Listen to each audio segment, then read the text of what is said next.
The psychedelic revolution is here. If you want to integrate your visionary experiences into your purpose, get clear on your entrepreneurial path, and help people while you do what you love, then this podcast is for you. Welcome to The Psychedelic Entrepreneur, Medicine for These Times. I'm your host, Beth Weinstein. I'm a spiritual business coach, 3-time entrepreneur, and a lifelong student of psychedelics and sacred plant medicines. You carry your own unique medicine, and your medicine is what we need for these times. This podcast will help you to share your medicine so you can create transformation in the world. Listen in on conversations with psychedelic leaders, changemakers, and conscious entrepreneurs who are living proof that a better world is possible when you follow your heart and live in alignment with your soul. Hey everyone, welcome back to The Psychedelic Entrepreneur. I have here Courtney. Hey Kat, how are you? Good to be here. Good to be here, Beth. Thanks for having me. Yeah. Yes, so good to connect and get to know you better and share your experiences with our audience. So if you guys don't know about Kat, I have been hearing about Kat for years and years and years. She is known as the afterlife coach, at least to me. Kat is a traditionally trained Ayahuasquera and a Huachumera, which I had actually never heard of that word, but that makes sense. With 16 years plant medicine experience, she's also a psychedelic integration coach and death doula, one of my favorite subjects to talk about. Kat pours medicine in places like Peru and Costa Rica many times a year. She leads master plant dietas, both in person and remote, and assists with preparation and integration of psychedelics and major life events through her role as a spiritual life coach. She's an expert at guiding people through the shadow work that emerges from patterns of destruction and darkness and the path of understanding and embracing death. Oh, Kat, these are some of my favorite subjects to talk about. I've actually known about your work for a pretty long time. I'll never forget, it was one of my friends who... I don't like to say I introduce people to medicine because I do believe that the medicine comes to people as they're ready. But she went and sat with the person who I sat with and was blown away and life changed. And then, I think it was like a month or two later, I heard she had booked sessions with you. And I was like, and this was years ago. And I was like, wow, awesome. I'm so glad you found someone. And she said great things. And then I think she went and did a rose dieta with you. So that's how I heard about you over the years and have been following your work. So I would love to know, and I'm sure the audience as well, what brought you on this path of the medicine and then turning it into this whole career? And you, to me, are one of the early pioneers of integration coaching. I would say you're one of the first, at least that I've heard about, at least who've made it a statement. But yeah, let's hear about your path and what took you to where you are today. Sure. I mean, what brought me to the medicine is the same thing that I think brings everyone is I needed healing. And back then it was the jungle or nothing. This is like almost 20 years ago. So the guy I was dating said the word ayahuasca and said, "Do you want to go to the jungle?" And I was in. I had no idea what I was getting into. Nobody had heard of it then. But I needed help with bulimia and being a functional alcoholic. I was diagnosed bipolar. I was like a mess, but a pretty typical mess. And didn't really think that ayahuasca was going to help, figured it would be more of an adventure. And it turned out that my experience there gave me a taste of what was possible, that I too could heal, basically. And it's a lot of work, as you know. It continues to be work. It's not like I'm fixed or healed or any such nonsense. But I feel like now I have the foundation and the tools and the excitement and the motivation and the balance and all of those things to live my dream life. So that's what got me involved in first ayahuasca and then later Huachuma, mushrooms, like lots of the medicines. But as far as the coaching, I started apprenticing as an ayahuasca shaman like 13 years ago. And I was just very naturally helping people prepare and integrate. Integration wasn't a word, it wasn't a thing.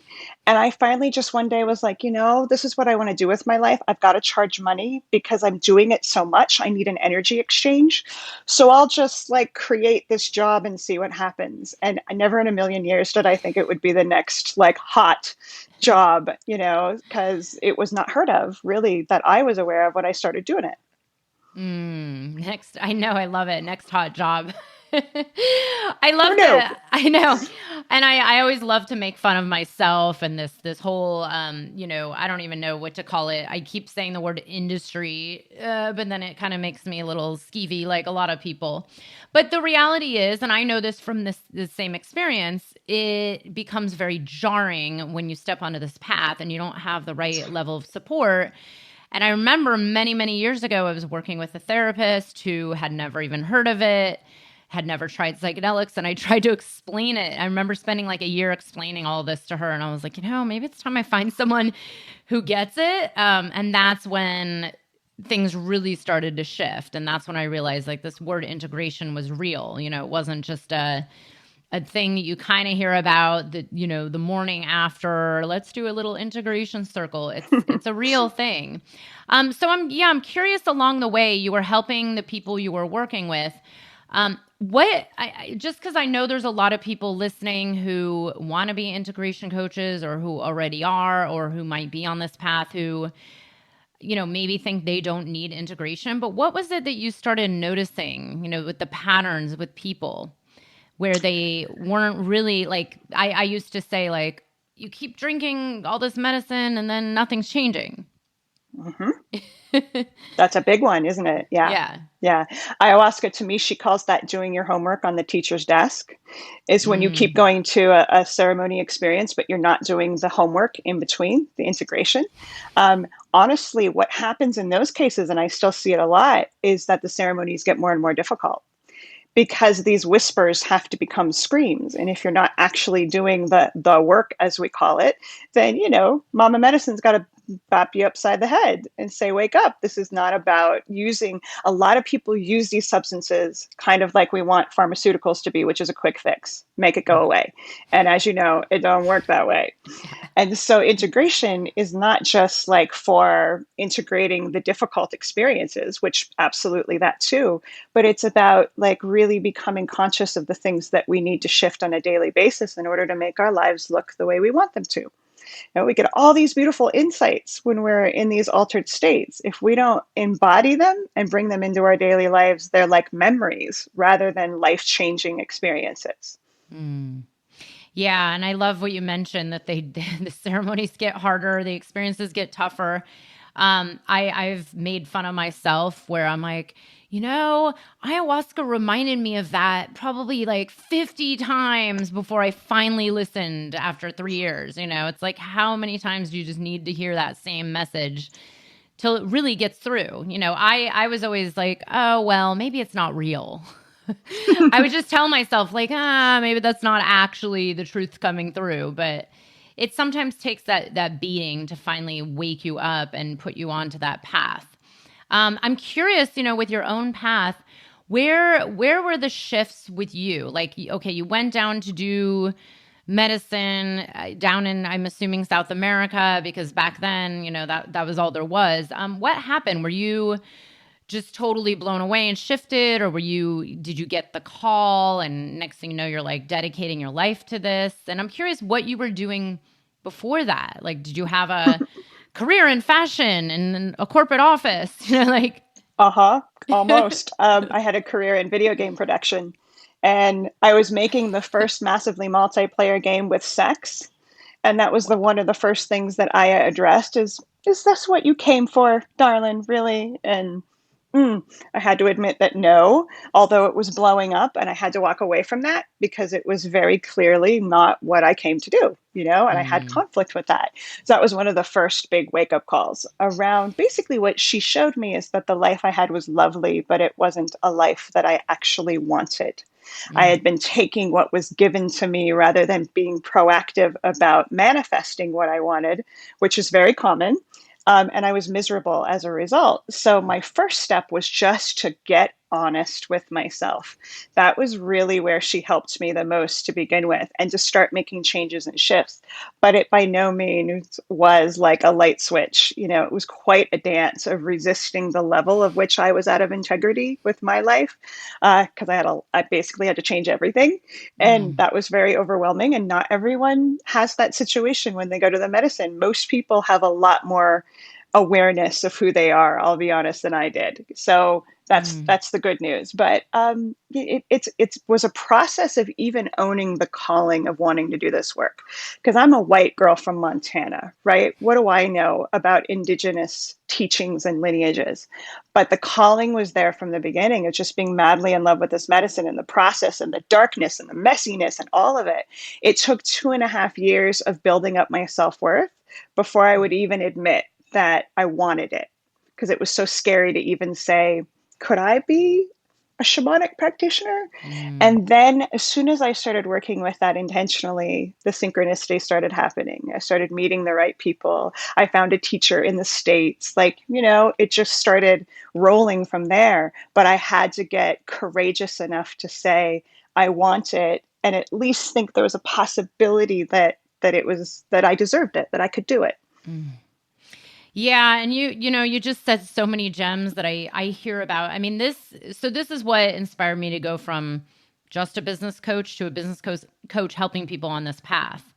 Because I went through this as well, and I've been working with medicines since I was quite young, since 14, and I'm in my 40s now.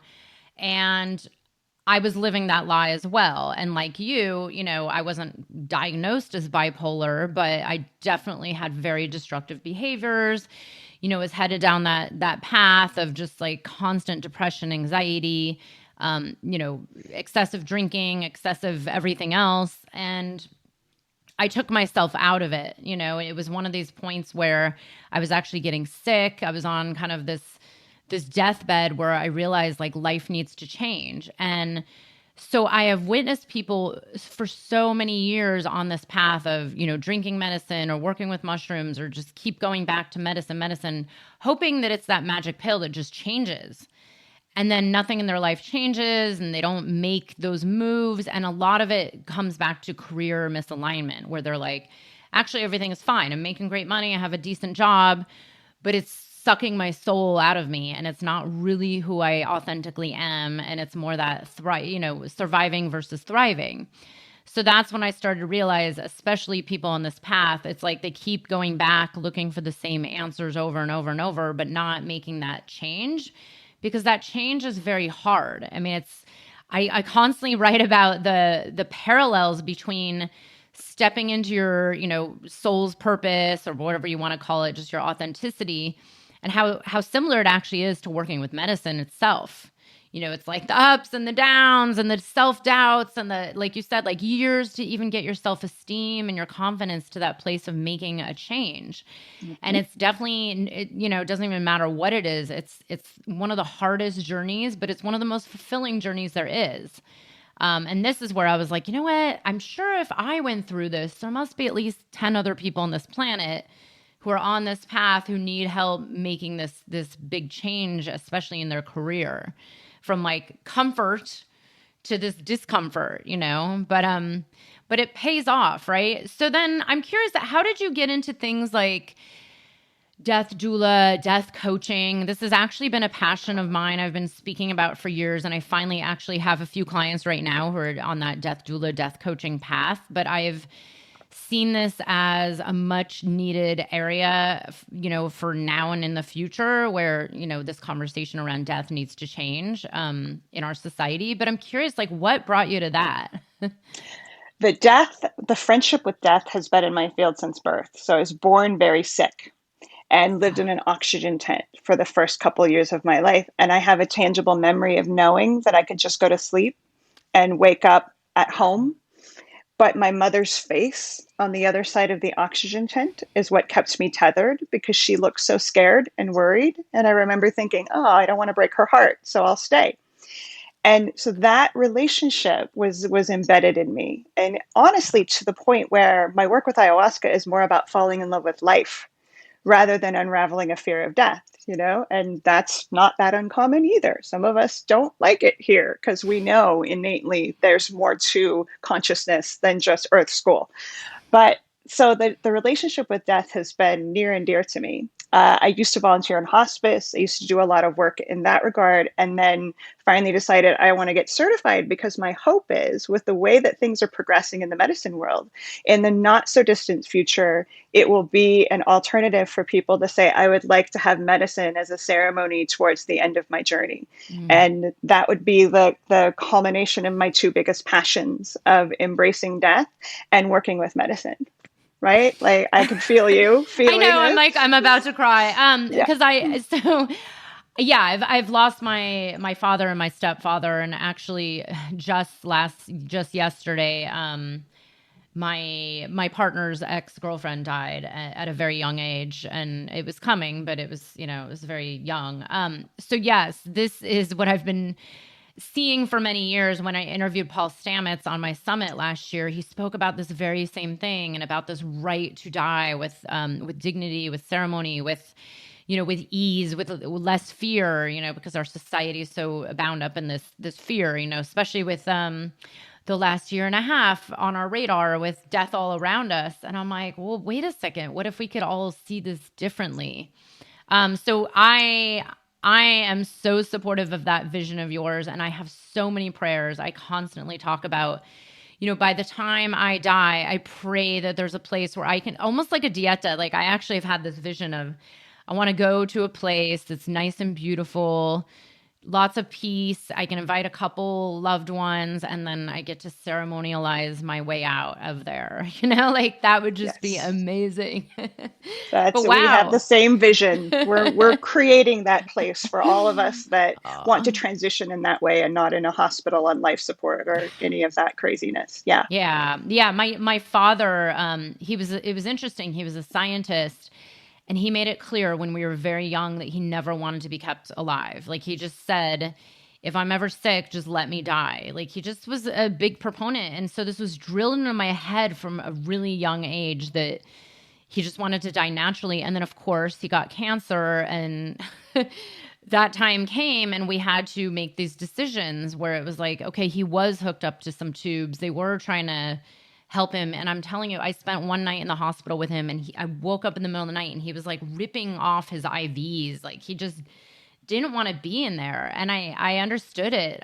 He used to say, take me out to the desert and throw me to the wolves with a bottle of bourbon. Like that was like his way out. So witnessing that, I was like, there has to be a different way, So I'm so glad you're working on this, because I feel like this is the next like frontier of the medicine work. And I mean, this is one of many, but I know this is a big one that to me needs to happen. So I'm so glad you're talking about that. And this conversation, it just touches my heart, because it's still, I equate it as like, it's one of these taboo subjects. It's like up there with psychedelics, where many years I was afraid to talk about it. This was my own argument with ayahuasca for years, was her telling me to like start speaking about this more. And I was like, no, I don't even, some of my friends didn't even know I did this. So it's really interesting, these taboo subjects that you're really into.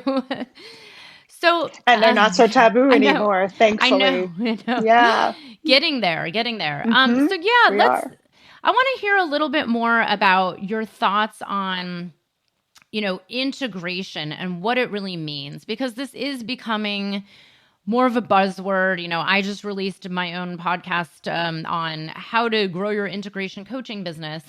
And my theory, because I've seen this now with a bunch of clients, is that a lot of people who work with psychedelics don't actually think they need integration help. What are your thoughts on integration, where we are now, and the future of like where things are heading, especially with the growth and the explosion and the psychedelic renaissance and the mainstream media and availability? How do you think integration will play a part?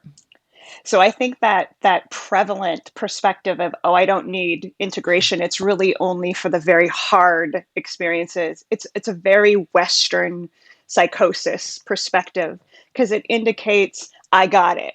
I can do it all myself. And I don't think that's really true for any of us Mm, because we are supposed to be tribal. We're supposed to be connected and to lean on each other for assistance in this whole process of healing or expanding consciousness or whatever is bringing you to the medicine. So, my perspective is if you have the calling and the resources to sit with medicine, you should also make integration equally important. mm, Because otherwise, it's kind of like a writer saying, I don't need an editor. I got it all. And maybe some people are somewhat good at that, but there's always a benefit of having an outside perspective that's supportive, that understands the process. Always, because it allows you to get the most out of the experience. Because this is hard work, right? We spend a lot of time and effort preparing, going through the ceremonies. To not have support on the back end is sort of disrespectful to the whole process because you're mm. just not going to get as much out of it as possible. I have integration help. I have a tribe. Just because I do this for somebody else doesn't think that it doesn't make it that I'm expert at doing it for myself. There's no such thing. Yeah, I keep saying I do not understand how anyone is alive in 2021 without help around them, without support. I have I'm like you. I'm like, I have a team of people. You know, I work with a somatic therapist who is very much on the medicine path herself and understands every bit of what I'm going through. So it's, you know, it works together. I have, you know, a team of healers. I have another coach. I can go on and on. You know, Mm-hmm. it's just been interesting to watch, especially from this vantage point of being out there in this world. The amount of people, you know, the Michael Pollan book, the amount of people that are like, oh, this is my answer. Um, let me magic pill this, or I call it the Amazon Prime effect, you know, where they just like, oh, maybe mushrooms will solve all my problems. And I'm just curious, you know, what does it take for people to finally go get this support? You know, for me, it took hitting this really crazy rock bottom after I think it was, I forget if it was my first or second dieta, but I came back and it was like, everything was just blown up in my face. And I was like, you know what? I think it's time for some like next level help. But yeah, like what is it that you've seen in the past? Is it that people do have this kind of like break or breakdown, or you know, they finally have drank medicine 50 times and then decided to get help? Typically, yes, it doesn't have to be that way. I mean, it was that way for me too. It took me 9 years before I had the mother of all breakdowns on the medicine. And of course, by then I was like, oh, I got this. I've been doing this for 9 years. I'm good. And then the humbling just pummeled me, right? Which is like the hubris of the ego thinking, oh, I understand this. But again, because I started it during the time when integration wasn't a thing, I give myself a little grace for the fact that it took a while before I got humbled to say, I not only need help, I deserve help. It's a better Mm, way to put it. I deserve it because it's a lot to understand the complexity of our psyches, the relationship of ego and soul, how medicine communicates, all of these things. No, we shouldn't do it by ourselves. mm, So, yeah, many of us wait for the breakdown in order to get the breakthrough of receiving help from our tribe. But the younger generations aren't so damn stubborn about this. You know, the mm, younger generations kind of innately seem to understand more. Yeah, it takes a village for all of us to be healthy and happy and thriving. And so thankfully, it seems to be that is improving, that people aren't waiting for a massive breakdown in order to recognize, hey, maybe I need help integrating these huge experiences. Some people are having it out of the gate. And in fact, the retreats that I'm starting to do incorporate into the cost and integration assistance package. It's like, mm. because you're going to need it no matter if it's lollipops and rainbows, right? Or if it's really difficult. Regardless, we're starting to crack the code that it's a really integral part of the process. That's it. And that's so healthy. And that to me is a way, you know, you get the most benefits out of these really powerful experiences, especially if you go do something like a dieta or like a, you know, drink 5 times in 2 weeks kind of retreat of sorts, because these can be so life changing. And I don't know about you, but I used to live in New York City and I would go down to the middle of nowhere in Peru for 2 weeks and come back to literally New York City. And it was like no joke coming back to that environment with like the energies and the sensitivities. And it was Yep. like after a while, I'm like, well, wait a second. This, like it's almost like you needed like an integration place. You needed the right environment. You need the right team. Because I would find, and I would see this around in the community of people I went with, that some of us would just go right back into, it'd be like you almost snap out of the dieta really quick, and it just didn't, then it's like, what's the Yeah, point? totally. I lived in LA, so same Oh, thing. I remember the second time I came back from a retreat, I saw a billboard for a strip club on the way home, and I just lost it and was crying and hysterical for multiple days because of that contrast of what we experience in the jungle and what we experience in this crazy world, the concrete jungle. I consider myself a pretty badass, strong, resilient person, but the medicine brings out that beautiful sensitivity in all of us, and I had no idea how to deal with that. So you're right. Some of us need even a place to transition oh yeah. and to create that balance and that ability to deal with the intensity that most of us are shut down from here until we Mm. go work with the medicines that say, hey, wake up, be present to what's going on in your world, which means that we got to feel it, we got to Mm. process it. And it's no joke. No joke, especially these days with these energies that we have going on the earth. It's so fascinating and amazing to be alive right now. Yes. I'm curious, I know you host Dietas. Let's talk about this a little more. Explain to people, especially for people who've never heard of these or don't really understand the options of what a diet is and connecting with the plants on this manner. Can you explain what it is you offer and how it benefits people to do a dieta? I was just telling Kat, at the beginning, I just came off a rose dieta. Last year I did a cacao dieta. Of course, I've done the master plan dietas. But yeah, let's hear about this just in case people have never done one. One of my favorite topics because it allows the diet process just allows for so much transformation with or without ayahuasca and other medicines. So what it is essentially, the language that I use for it, it's a marriage between our spirit and the spirit of that plant for a period of time. And you can, people ask me sometimes, like, what's the difference between microdosing or working regularly with a plant and a diet? It is this container, this commitment to being all in. Consider microdosing or sitting with a cup of rose tea at the end of your work day, dating the plant. A diet is all in, right? You're going to merge. And the idea with it is that, you work with a plant that has a vibration that you are seeking to learn and understand.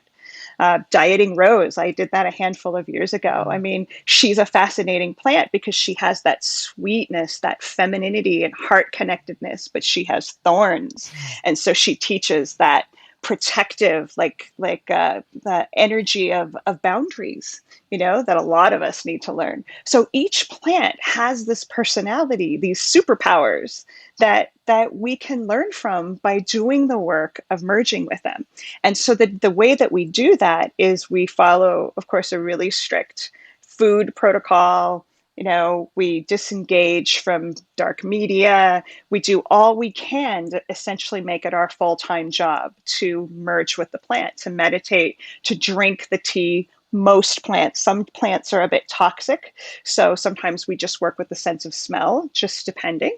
But it's a chance to shift our focus and do internal work with the partnership of a plant spirit. And there's two different kinds of diets. There's the very traditional isolated, right, which you have done, which you go Mm. unplug from the world, go all in, and you have your shamanic guide. And typically that's done with ayahuasca. You at least open and close, sometimes work with her in the middle to strengthen the connection.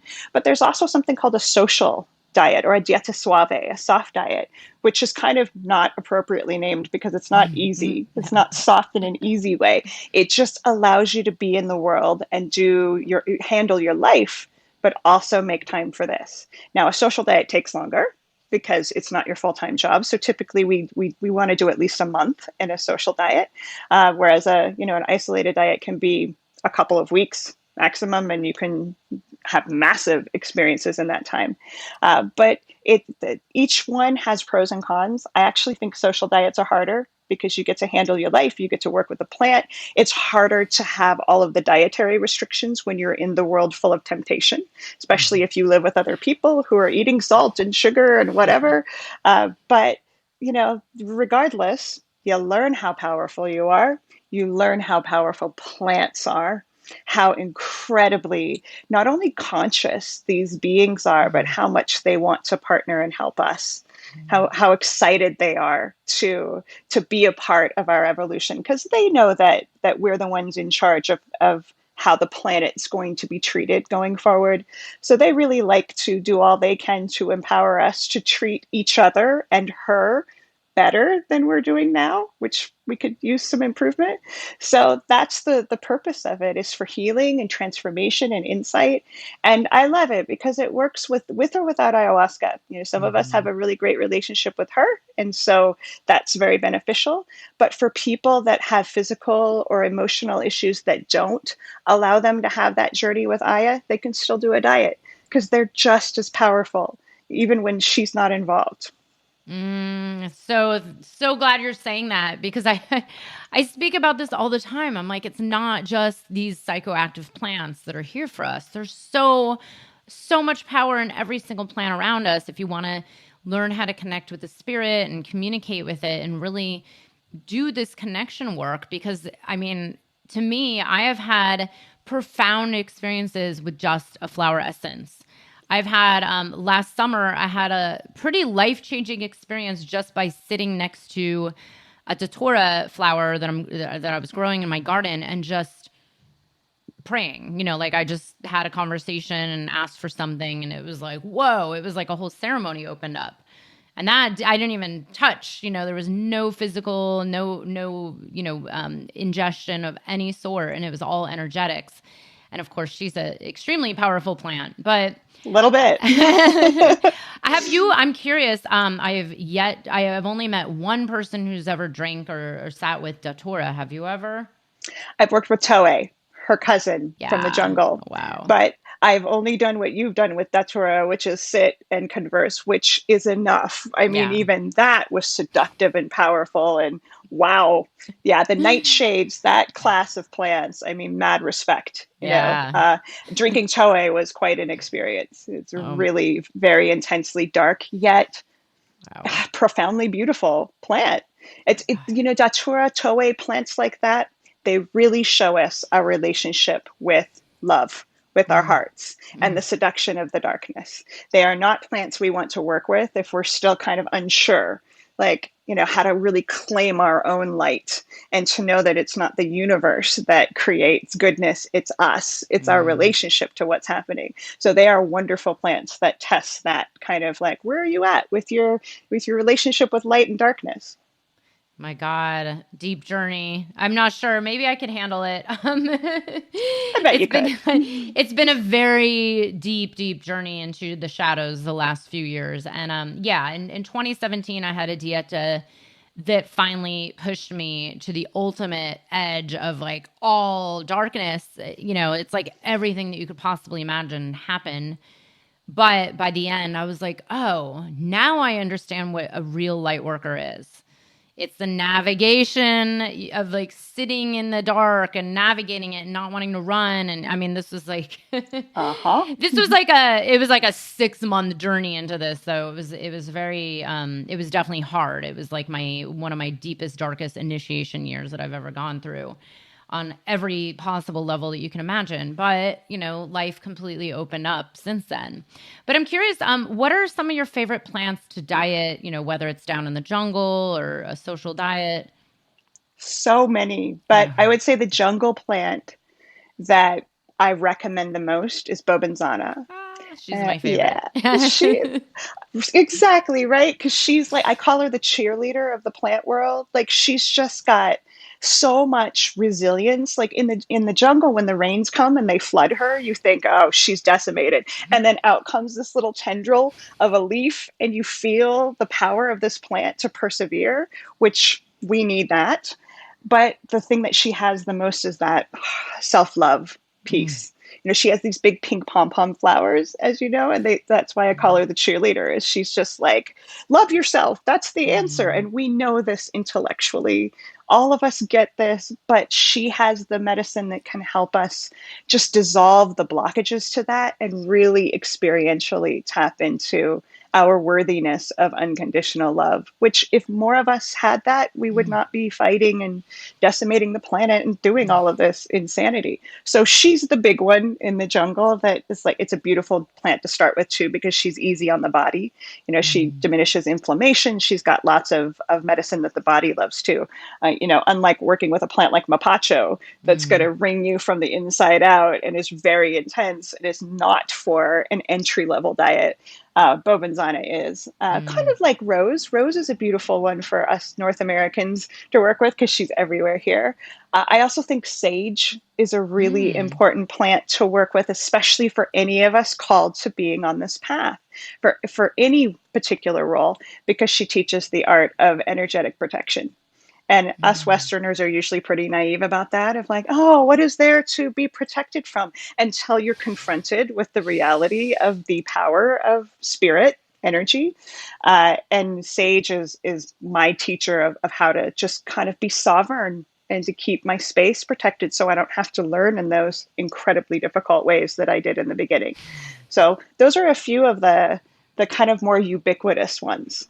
Wow, I had never thought of dieting sage, but I have a huge sage bush growing right out here outside my house. So She might be that's calling you then. I know I mean that's an amazing idea because yes, I have trust me, I've gone through those lessons of the energies where I didn't think it was possible and I didn't think it was real until it happened. I mean, I've had kind of some dark stuff where I was like, whoa, I didn't realize someone could really project all of that energy onto me that affects me for weeks, weeks and weeks and Oh weeks. yeah.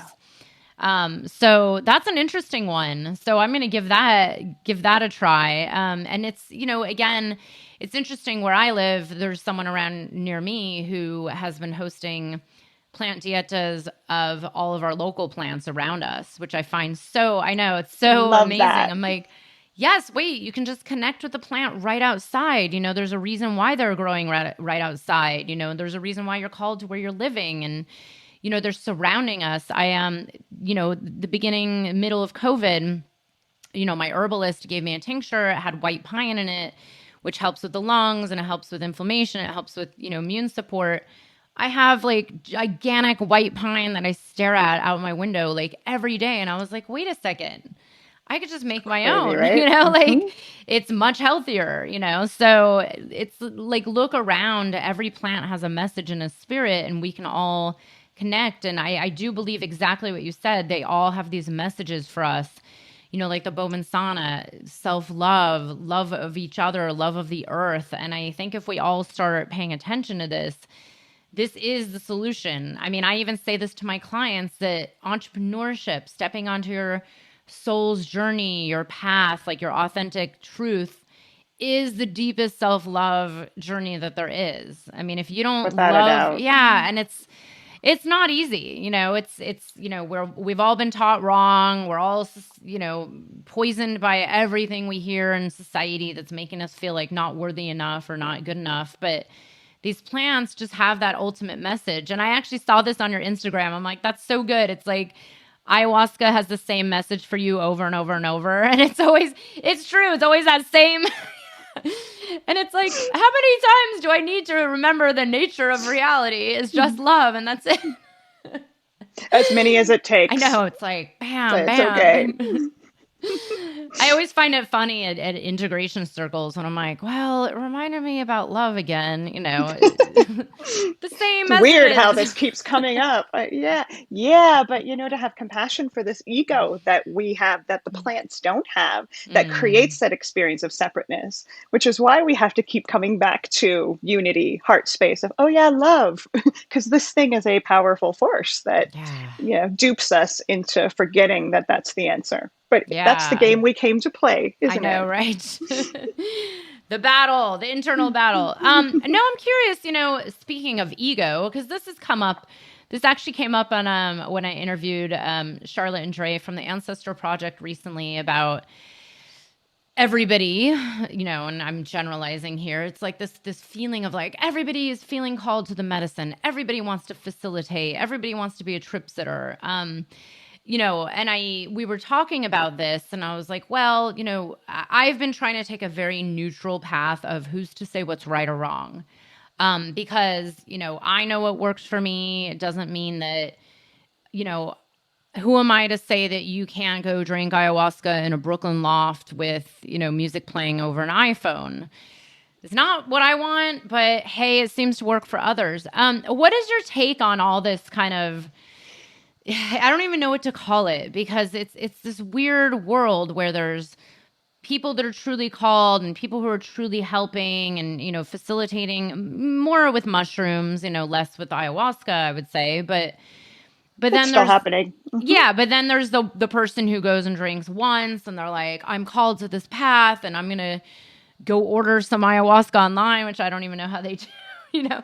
And then they're pouring it in their living room to a bunch of their neighbors. What are your thoughts on this happening now and then where it might be heading? Like, and how do you approach this, like from this place of like proper facilitation versus not? What are your thoughts on that? I mean, it's so tricky because there is really no definition of proper facilitation.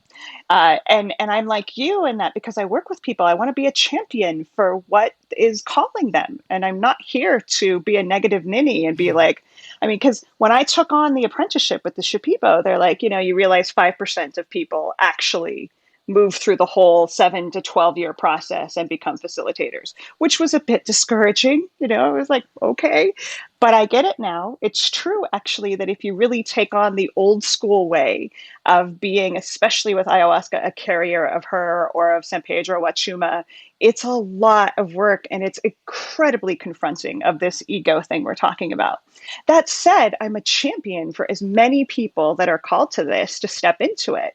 But I'm also really protective of the fact that it's only going to take a few people coming from their egos that hurt or kill people that's going to take all of the progress we've made and bring us back to a place of vilification of the plants. Because it's not the plant's fault that we have immaturity and egoism that steps forth and creates a lack of safety for people doing this work.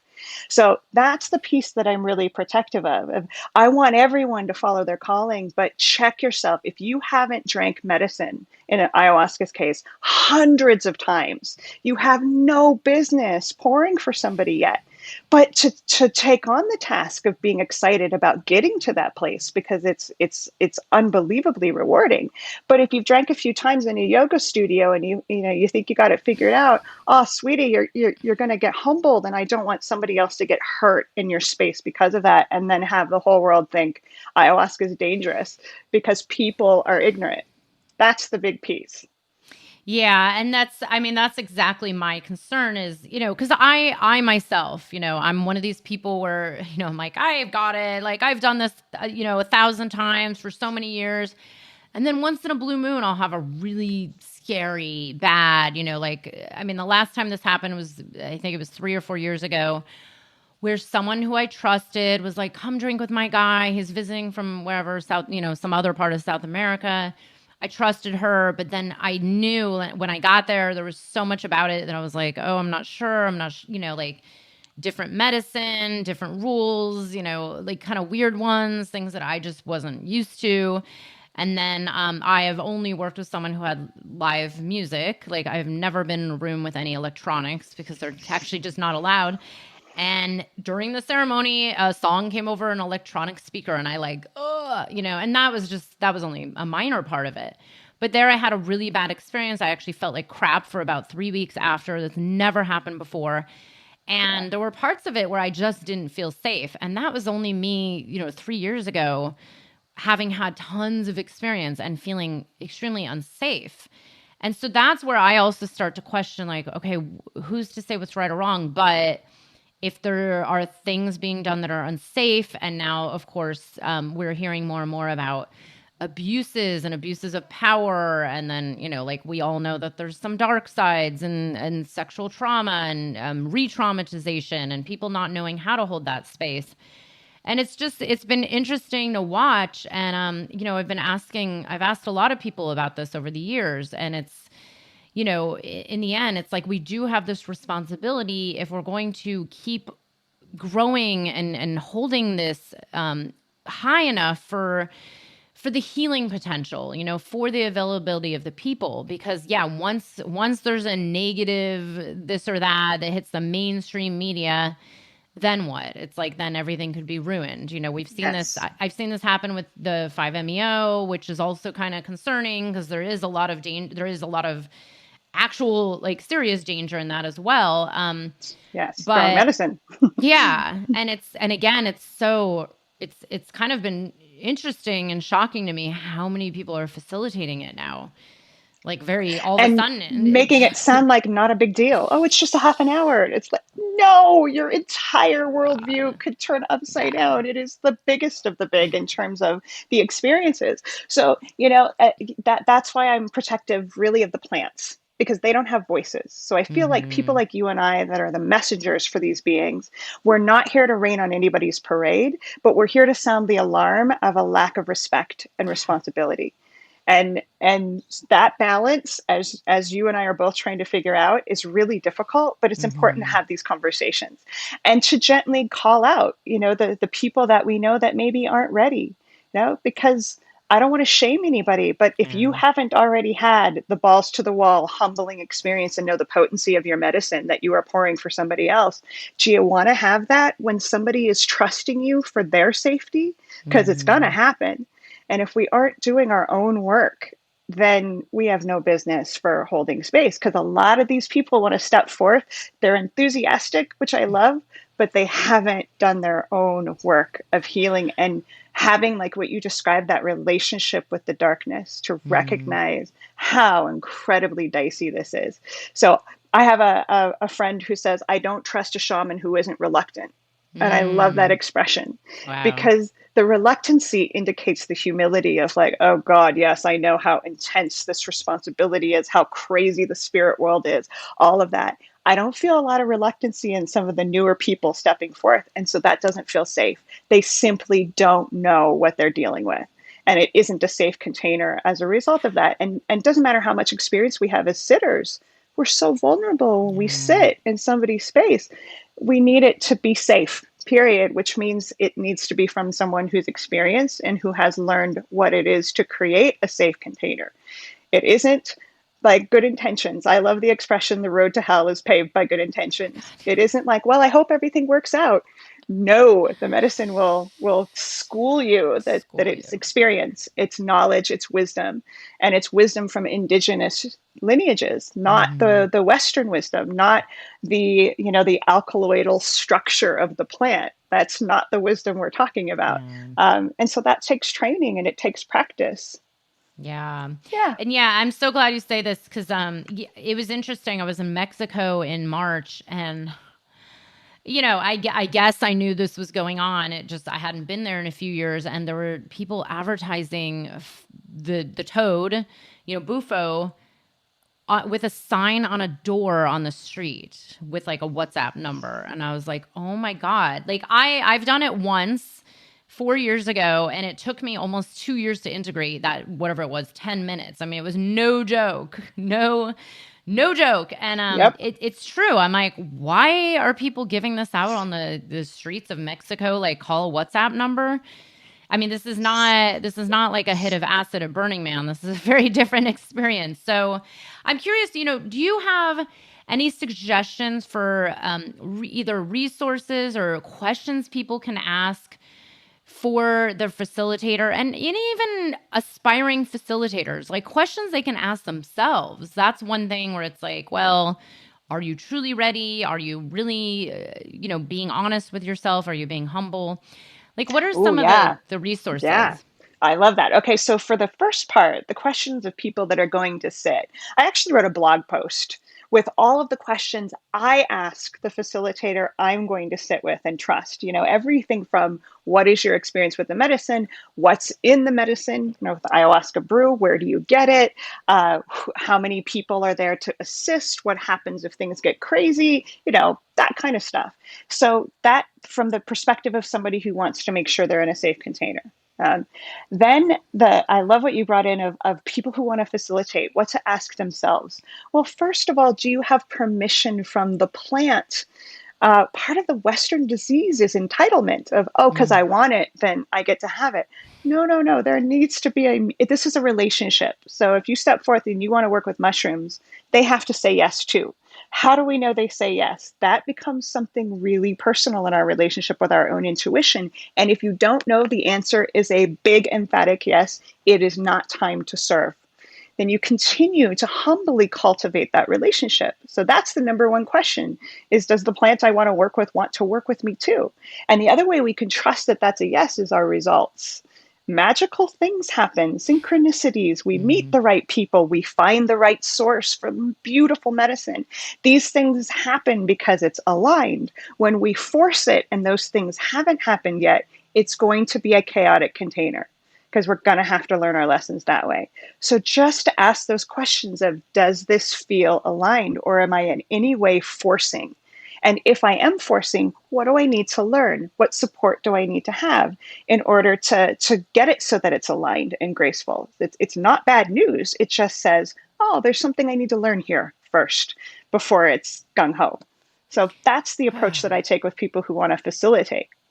Yeah, and I think that's a very good approach and a good suggestion. It's been hard to navigate even with me where I do have some clients who facilitate some one-on-one sessions. They have actually had training, they've been on the path, but at the same time it's like where is it okay? And they're actually not, no one I work with is a facilitator. They're weaving it into their other healing modality. And it's, I trust that they have had the proper training. But it's interesting because it has come up so much where I've just gotten the random stranger that's like, I want to start a business as a trip sitter, or I want to start a business as a facilitator. And it's like, it's a lot deeper than that. It's not just get your hands on some mushrooms and give it to someone and hope for the best. So, it exactly is this the alignment and the relationship, like the depths of relationship? Because again, I have seen, and again, this is my own personal experience. I've been in situations with a facilitator who is, I don't, she wasn't trained. I don't know where she got this idea. Someone told me it was really a powerful, amazing experience. And I went and I was like, whoa, like this was such an off experience that it was actually very scary at one point, and things were not held right. And then it becomes almost like a trauma response. I was like, I'm not doing mushrooms with anyone for a long time. Which is So the opposite of what we want to happen. exactly. Mm-hmm. Exactly. So these are really important questions. And I'm so glad you've written this blog post. We should actually link that in the show notes so everybody can see. Because I do believe that, especially as these psychedelics keep growing and as the medicines just, decriminalization's happening, and then the interest in the media, and then of course the kind of media that like only talks about maybe the positives or only talks about like how this is the cure for all of your problems, which we will see what happens after that grows. These are going to be more important, this education, this, really tapping into your own intuition and feeling like, does this feel right? Have I asked the right questions? Is this really from someone I trust? Can you even, now I've become so hypersensitive where you can just feel the difference in ego. Like it just becomes so obvious now, like even through like tiny, tiny little things. It's like, oh, there's just so much ego there. I don't want to be in that space. The reality is we all have egos, even my humble little shaman who barely speaks English definitely has an ego somewhere in there. I have yet to see it, but I know it's in there. But Kat, let's, final parting words. I'm curious, what do you see as the future of psychedelics, like in the next like 5 to 10 years? Like, where do you see this going, and how, what is your future and what are you working on, in this world?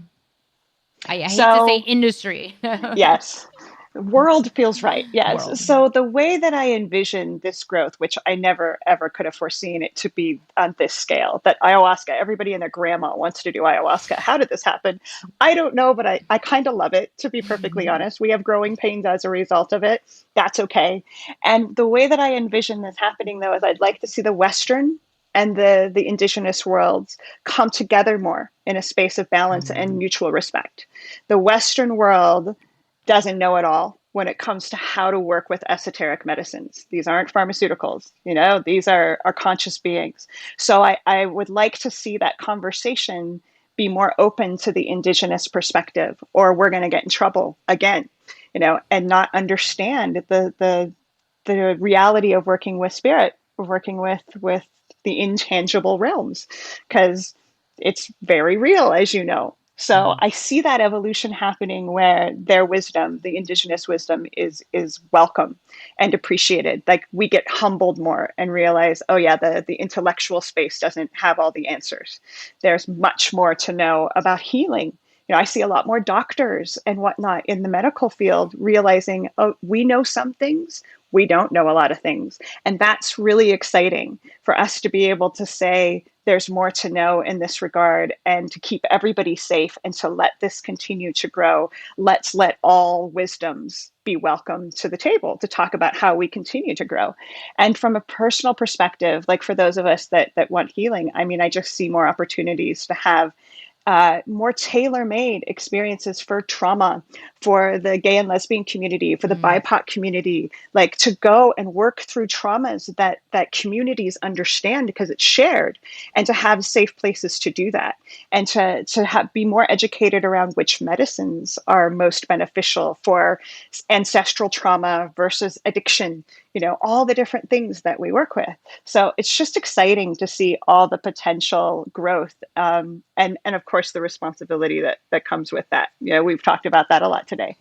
For me personally, what I'm up to is I've got a book coming out either this month or next month called Wow. The Plant Medicine Mystery School, Oh my God. which is all about what we've been talking about, how to work with this plant world in a space of relationship and from a Mm. place of humility, but empowerment at the same time. I love working with that juxtaposition.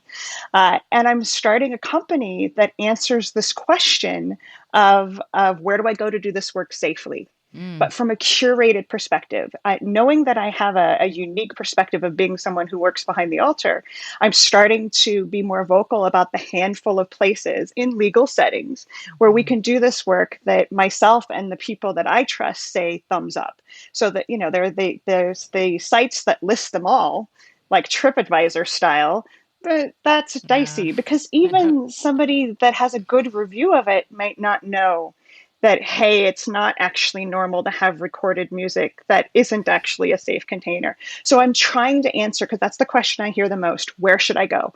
And I can't serve everybody. I'd love Yeah. to, but I'm doing less and less of that work so Yeah. that I can be the messenger and make sure that people stay safe. That's my big passion. And that we stay reverent to these beautiful conscious beings. I am so glad you're starting this company.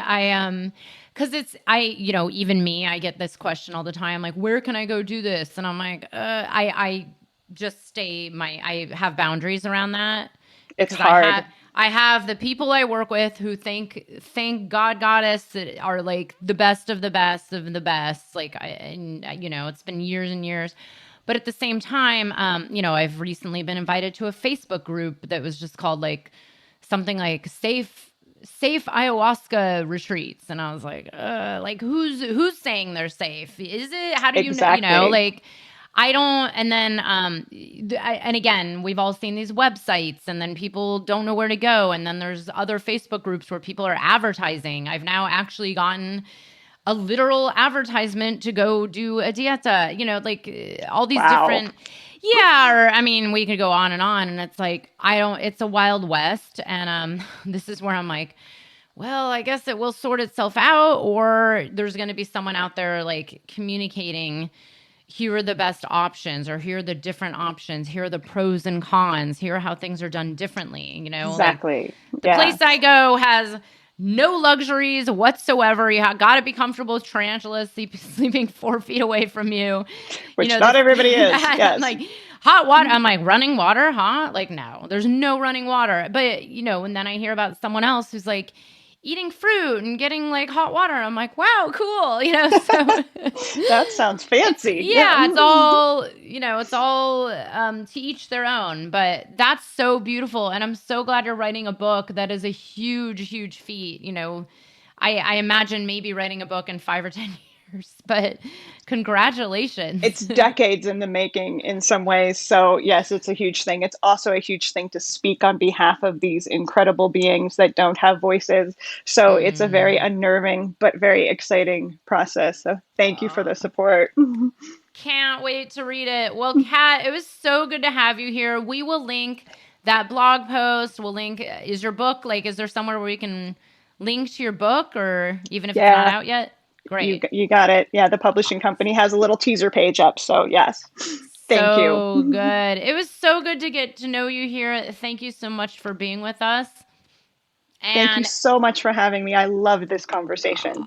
So good. And everybody join us next week when we have another episode on the Psychedelic Entrepreneur. And if you loved this, and please feel free to give us or Kat a good review. We need the support for the plants, for this medicine, for the healing of this earth during these really interesting times that we're alive.